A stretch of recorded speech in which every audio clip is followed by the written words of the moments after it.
တိုင်းဆိုရကဦးစီးကျင်းပတဲ့မြမရိုးရရင်ကျင်းမှုတရင်ကျွန်းပြီးချုံပွဲတော့နော်ကြည့်လိုက်ပါဦး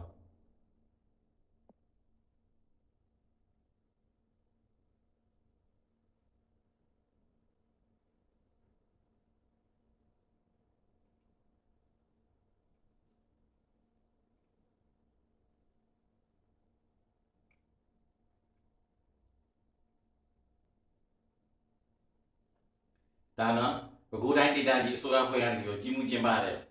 မြမရင်ကျင်းမှုရိုးရနော်ဒါတရင်ကျွန်းပြီးချုံပွဲတော့တဲ့အစင်လာမပြည့်ရိုးရရင်ကျင်းမှုအမွေနှစ်ကိုနော်ထိမ့်သိမ့်တဲ့အနေနဲ့ဒါနောက်နေ့ဆိုရင်ဒါ UNESCO တော့နော်ဒါကမ္ဘာရင်ကျင်းမှုအမွေနှစ်အနေနဲ့ဒါထိမ့်သိမ့်မလားမသိဘူးဒါပဲခူးတိုင်းအစိုးရဖွဲ့ကနေပြီးတော့နော်ဒါကြီးမှုကျင်းပတဲ့ဒါမြမရိုးရရင်ကျင်းမှုအစင်လာမပြည့်ရိုးရတရင်ကျွန်းပြီးချုံပွဲတော့နော်တော်တော်လေးကိုပြည့်စုံတယ်ရင်ကျင်းမှုအပြည့်ပဲ